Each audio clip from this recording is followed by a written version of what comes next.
भक्तों के चरित्र पढ़ करके देखो, श्री रैदास जी की दैन्य उत्कट भक्ति के वशीभूत होकर सिंहासन सहित प्रभु उनकी गोद में आ गए। लेकिन वाराणसी की विद्वता के अभिमान में फूले हुए ब्राह्मणों के वेद वाक्यों पर भी प्रभु नहीं रीझे। आर्त होकर विकल भाव से प्रभु को पुकारो तो ये प्रश्न ही खत्म हो जाएगा कि हमें दर्शन करा दो, भला प्रभु दर्शन दे दे। ये कोई प्रश्न उत्तर का विषय है कि आप में सामर्थ्य तो प्रभु के दर्शन करा दो तो हम जाने तुम महान भक्त हो या सिद्ध भक्त हो। हमें पक्का विश्वास है प्रभु निश्चित दर्शन देंगे। और खूब तीव्रता पूर्वक भजन के समय हमारे में ये नियम होने ही चाहिए। प्रभु में अटल विश्वास, भजन में दृढ़ता।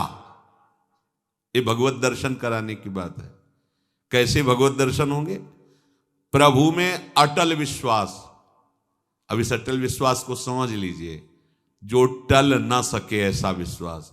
भजन मार्ग में चल रहे हम, भारी प्रतिकूलता, निंदा, अपमान, रोग से ग्रसित शरीर, कोई साथ देने क्या, पर तुम्हारा विश्वास प्रभु से नहीं टलना चाहिए। अटल, बट विश्वास अटल निज धर्मा। अटल विश्वास को बरगद के पेड़ की उपमा से कह रहे हैं कि कैसा, जैसे बरगद का पेड़ है तो थोड़ी इधर जड़ कमजोर हुई तो डाल से जड़ निकल कर लग गई, हिलने नहीं देगी, बड़ा भारी दूर तक उसकी डालें फैल गई, जगह जगह जड़। ऐसा नहीं कि वो न, अगर जड़ भी काट दो तो उसकी इतनी जड़ें फैल गई कि नष्ट नहीं हो सकता। बट विश्वास अचल निज धर्मा। अपने धर्म में अचल और अपने आराध्य देव में अटल। देखो ना, अंदर देखो आप, भगवत दर्शन करने की लालसा प्राप्त करने के लिए आराध्य देव में अटल विश्वास और भजन में दृढ़ता। कैसी भी परिस्थिति हो, पूज्य श्री राधा बाबा, इन महापुरुषों की भजन दृढ़ता देखो। अनुष्ठान कर रहे हैं, अंग टूट गया है, नहीं रुकना, वैसे ही बैठा लो मुझे आसन पे। भजन नहीं, नियम नहीं टूटने वाला। कैसी दृढ़ता है। लिया नियम परिक्रमा भाव गिरिराज की, वही गीता वाटिका, नहीं चल पा रहे, पालकी में बैठा लो, चलो ले चलो। जो नियम, जो भजन की दृढ़ता, उस पर फर्क नहीं पड़ना चाहिए। दूसरा, हम जिसका भजन कर रहे हैं वो हमारे भजन को देख रहा है। बड़ा सुख मिलेगा आपको जब ये बात आप लाओगे। हम वाणी गायन कर रहे हैं, हमारे प्रियालाल सुन रहे हैं, हम भजन कर रहे हैं, हमारे प्रियालाल देख रहे हैं। तो हम कोई भी कार्य ऐसा ना करें जो प्रियालाल के सामने नहीं करना चाहिए। देखो आप बच जाओगे। दूसरा है भगवत दर्शन करने वाले उपासक का नियम, हम जिसका भजन कर रहे हैं वो उपास्य देव हमें देख रहा है। उनको सामने देखते हुए भजन करो। प्रिया प्रीतम देख रहे हैं, मैं उनका भजन, प्रिया प्रीतम देख रहे हैं, हम उनकी लीला गाएं। प्रिया प्रीतम ही बैठे, हम उनकी सेवा कर रहे हैं और पक्का विश्वास वो मुझे मिलेंगे। पक्का विश्वास वो मुझे मिलेंगे। और मेरे आराध्य देव से बढ़कर के अनंत ब्रह्मांडों में कोई नहीं है। ये दो बातें।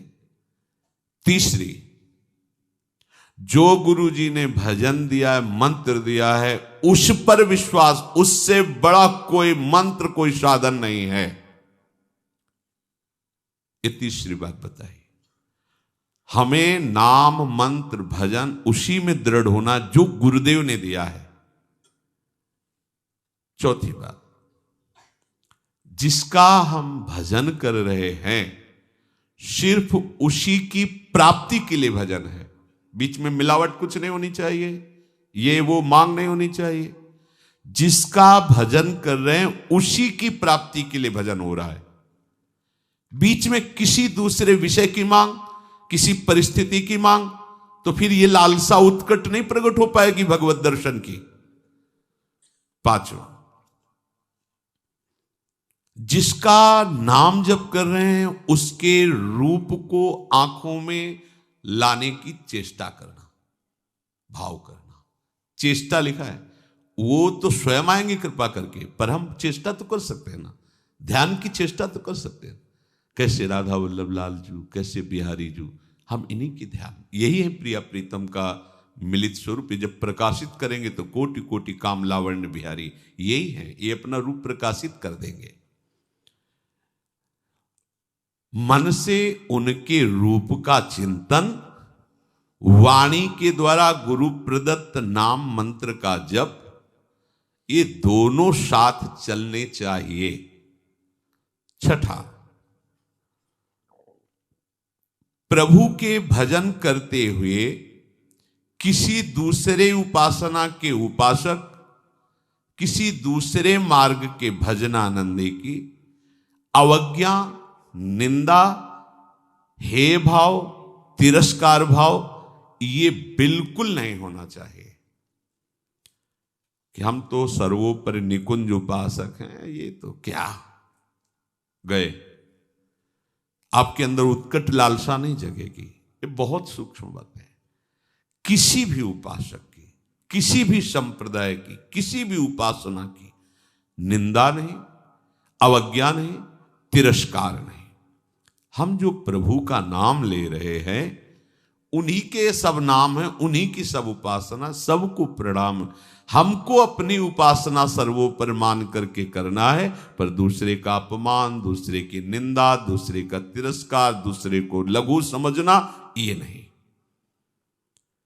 अपने इष्ट में आसक्त होना, दूसरे का विरोध ना करना, इससे आपके हृदय में उत्कृष्ट लालसा का जागरण हो जाएगा। खास बात, उत्कृष्ट लालसा के लिए एक दुर्बलता का त्याग करना होता है। यह हर उपासक के हृदय में होती, किसी एक की बात नहीं। प्रायः हर उपासक इस दुर्बलता को धारण करने के कारण वो उत्कट लालसा को नहीं प्राप्त हो पाता भगवत दर्शन की। क्या दुर्बलता होती है? अपने गुरुदेव की दी हुई मंत्र और उपासना में अपनी बात मिलाना। जो बोला, जैसा बोला, वैसे का वैसा स्वीकार करना। उपासक अपने मन की बात अपने गुरुदेव से, आचार्य से, पथ प्रदर्शक से करवाना चाहता है। किसी ने एक पत्र में कहा कि अमुक साधक यहां से निकाल दिया गया और उस अमुक साधक ने हमें सब बताया कि आपके यहां बराबर व्यवहार ठीक नहीं होता, बराबर व्यवहार नहीं होता। तो ऐसी बात साधक को नहीं समझ में आई, उसको समझ ले कि कमी तुम में है आत्मसमर्पण की। तुम्हारी बुद्धि समर्पित नहीं हुई, इसलिए दोष दर्शन कर रही है। गुरु पथ प्रदर्शक जिस साधक को जैसा उचित समझता है वैसे ही साधन का आदेश करता है और उसी साधन से सबको वही वस्तु प्राप्त होगी, पर साधन सबका गुरु निर्दिष्ट होगा। आपको सबको एक जैसा नहीं। जैसे रोगी डॉक्टर या वैद्य से कहे कि हमको तुम ये वाली दवा दीजिए और ये वाला पेय दीजिए, और देखो हमारे ऊपर तुम ये नहीं लगाओगे कि ये नहीं खाना, ये नहीं खाना, ये नहीं खाना, तो क्या रोगी कभी ठीक हो सकता है क्या? उसी प्रकार शिष्य साधन सत्य मार्ग में चलने वाले उपासक को गुरु उसके स्वभाव को, उसकी स्थिति को देखकर उसके लिए मार्ग निर्देश करता है। वो परम सत्य है, क्योंकि गुरु जानते हैं कि इस स्वभाव का साधक इस स्वभाव से ऐसी साधना करने पर उसी सिद्धि को प्राप्त होगा। गुरु ही उपयुक्त अधिकारी देख करके उपासना बताते हैं। वो तब तक शक्तिपात नहीं करते, शक्ति का आधान नहीं करते, जब तक शिष्य संपूर्णतया गुरु के अधीन नहीं हो जाता। शक्तिमान गुरुदेव शिष्य को जो अपनी आध्यात्मिक शक्ति देना चाहते हैं, जिसे शास्त्रीय भाषा में शक्तिपात कहते हैं, परम सामर्थ्यशाली गुरुदेव उसे तब तक नहीं देंगे जब तक उस शक्ति को रखने की योग्यता नहीं आएगी, पात्रता नहीं आएगी, अधिकार नहीं आएगा। जिस उपासक में उनकी ऊर्जा शक्ति को धारण करने की सामर्थ्य नहीं आई है, यदि वो उसे शक्तिपात कर दे तो उनकी शक्ति व्यर्थ हो जाएगी या वो उपासक नष्ट हो जाएगा। उन्मत्त होकर, मतवाला होकर गलत मार्ग का अनुसरण करके भ्रष्ट हो जाए, क्योंकि पावर मिल गया उसको। जैसे भगवान शिव से वृत्रासुर ने शक्ति पात करने की प्रार्थना की कि मैं जिस पर हाथ रख दूं भस्म हो जाए। तथास्तु, जगत गुरु शिव ने ऐसा ही कह दिया। उसने सोचा कि परीक्षा इन्हीं से शुरू करते हैं। उमा जी की तरफ दृष्टि गई, शुरू यहीं से कर। भागे। उस शक्ति का दुरुपयोग और उस शक्ति के द्वारा उसका नाश श्री हरि ने उल्टा उसी के ऊपर रखवा को भस्म कर दिया। भगवान शिव ने तांडव प्रारंभ किया तो बाणासुर अपनी ताल गति से उन्हें प्रसन्न कर, जा तेरे शास्त्र भुजाएं हो जाए। शक्तिपात की 1000 भुजा बलशाली, जिस पर्वत पर जाता टक्कर मारता, उसकी भुजाओं का जोड़ कोई नहीं। भगवान शिव से ही आया और कहने लगा, गुरु अब इन भुजाओं की खुजली मिटाने वाला त्रिभुवन में कोई नहीं, आओ आप ही हमसे 2-2 हाथ कर। हंस पड़े, उनका आ जाएगा कोई 2-2 हाथ करने वाला। फिर भगवान ने सुदर्शन चक्र से उसी शक्ति को नष्ट किया। इसलिए गुरुजन स्वभाव के अनुसार उस सिद्धि को प्राप्त करने के लिए उसे मार्ग देते हैं। शक्तिपात तभी होता है जब सर्वतोभावेन मन वचन कर्म से वो अपने गुरुदेव के अधीन हो जाता है, जिसकी बुद्धि नहीं रह जाती है। जब तक आपकी बुद्धि काम कर रही, क्यों मैं हूं, इसमें ऐसे कर लिया जाए, वैसे कर, तब नहीं, जैसा का वैसा। जिसको जो अधिकार गुरु ने दिया है, जो क्रिया दी है, जो जप दिया है, उसी के अनुसार बिल्कुल चलो, उसी प्रकार चलो जैसा कहा है। सबको समान उपदेश नहीं दिया जा सकता, सबके साथ समान व्यवहार भी नहीं हो सकता।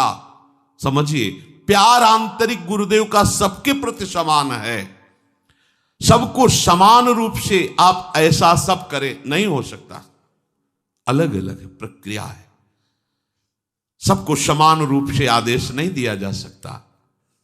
तो जो साधक रुष्ट होके गया था, उसकी जब छानबीन की गई तो वो अपनी साधना से भ्रष्ट होकर दुर्गति को प्राप्त हुआ। पूज्य भाई जी से हनुमान प्रसाद पोद्दार जी महाराज जी की वाणी, दुर्गति को प्राप्त हुआ, उसका साधन नष्ट हो गया, वो कमजोर हो गया। फिर बाद में आकर रो के पूछा कि क्या मेरा भी सुधार हो सकता है? उत्तर उसे दिया गया कि तुम दिखाने वाले इस परम सत्य मार्ग को, जो सदगुरुदेव हैं, जो इस मार्ग के आपको दर्शन कराने वाले हैं, उस मार्ग पर तुम चले ही नहीं, तुम उस रास्ते को चुना ही नहीं। जिस मार्ग को तुमने देखा नहीं, जिस मार्ग का तुम्हें अनुभव नहीं, उस मार्ग पर जो चला रहे तो तुम्हें उसमें क्यों में करने का अधिकार क्या है? तुम कैसे उस मार्ग पर चल सकते हो जिसको जाना ही नहीं है? तो जानने वाले, जनाने वाले मार्गदर्शक गुरुदेव जो तुम्हें जैसा ठीक समझ रहे वो मार्ग दे रहे हैं, तुम उस पर नहीं चलोगे तो फिर उल्टा चलने पर तो ऐसा ही होगा। मार्गदर्शक को अनभिज्ञ यात्री अपना सुझाव ना दे।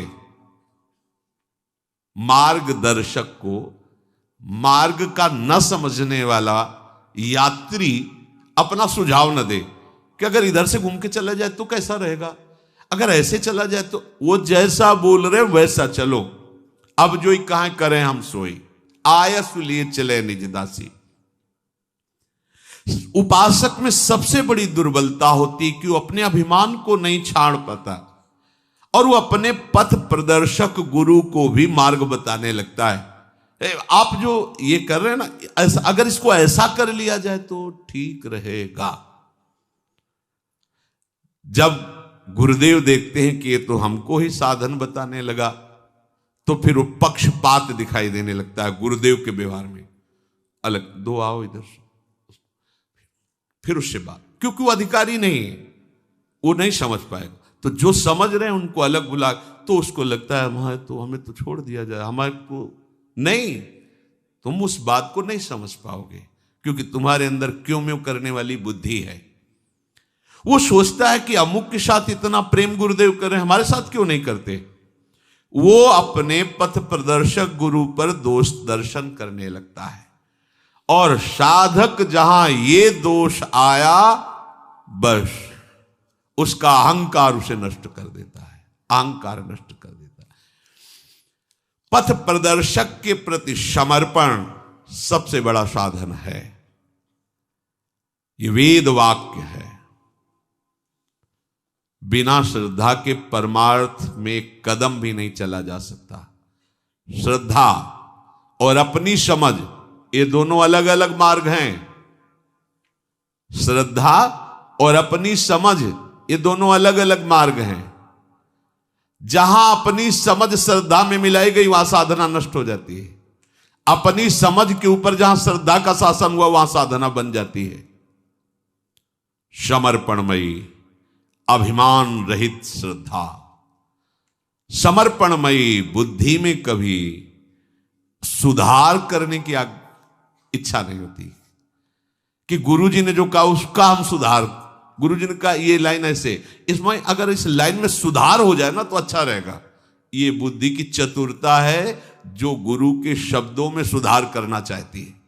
मिलावट कि इसको इतना सरल करके ऐसे ले लिया जाए तो ठीक रहेगा। हमें लगता है कि हम यहां जुड़ करके अच्छा नहीं किया और साधक भयंकर दोष दर्शन करके उनकी निंदा करने लगता है। अब आंखों में जहां प्रियतम मूर्ति बसनी चाहिए वहां पग पग पर उसे दोष दर्शन दिखाई देता है। जहां दोष दर्शन शुरू हुआ सारे दोष उसके अंदर जागृत हुए, चाहे वो कोई कितना भी बड़ा विद्वान या कितने वर्षों का साधक क्यों न हो। गुरु और आराध्य देव में दोष होते ही बुद्धि भ्रष्ट हो जाती है। वहां उसको ये दिखाई देने लगता है कि गुरुदेव ने बड़ी भूल की जो ये बात कही, या ऐसा नहीं है, ऐसा नहीं करना चाहिए, ऐसा सिद्धांत नहीं है। गुरु को भूल हो गई ऐसा वो सोचता है। गुरु को पूरा ज्ञान नहीं है, वो ऐसा सोचता है।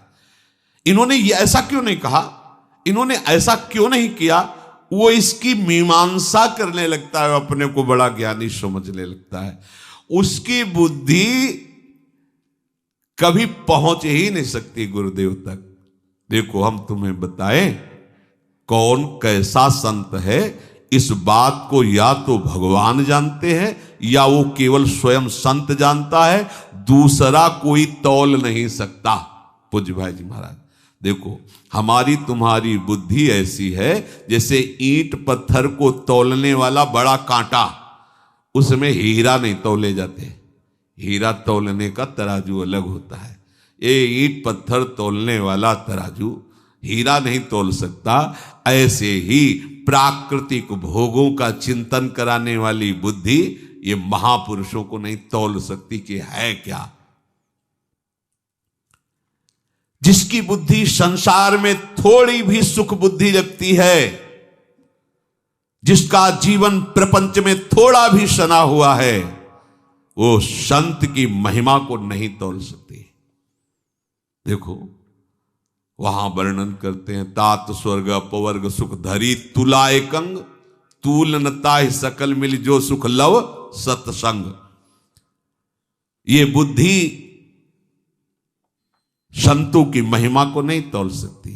इसलिए आपसे निवेदन है कि आप जिनका अनुसरण कर रहे हैं, जिनको पथ प्रदर्शक माना है, जिनको गुरुदेव के पद पर आपने विराजमान किया है, उनके प्रति पूर्ण समर्पण का भाव रखो। उन्हें मार्ग बताने की चेष्टा मत करो, उन्हें सलाह देने की चेष्टा मत करो।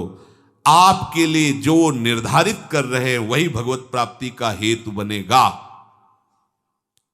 भेद बुद्धि, दोष बुद्धि, पाप बुद्धि है, इससे साधन नहीं बनता है। साधक अपने लक्ष्य पर दृढ़ रहे। देखो, एक है मधुमेह का रोगी, शुगर, और वो मीठा उसको बहुत प्रिय होता है। वो कहेगा अपने वैद्य से कि आप जो है मुझे मिश्री का सेवन बताइए, क्योंकि कल जब हम आए थे आपके पास तो आप एक मरीज को कह रहे थे खूब मिश्री खाइए आप ठीक हो जाएंगे। वो था पित्त का रोगी। पित्त बढ़ा हो, मिश्री खाओ तो कड़वी लगेगी पर वही समन कर देगी। तो जो कल आपने उसको उपदेश दिया था वही हमें दीजिए। तो मधुमेह वाले को मिश्री खाने से हानि हो जाएगी और पित्त वाले को मिश्री खाने से लाभ हो जाएगी। तो वैद्य से कहे कल जब हम आए थे तो आप एक को कह रहे थे कि आप मिश्री अच्छी मात्रा में सेवन कीजिए आप ठीक हो, तो मेरे को क्यों रोक रहे हो, ये पक्षपात क्यों कर रहे हो। ऐसे उपासक जो है अपने गुरुजनों पर दोष दर्शन करने लगता है।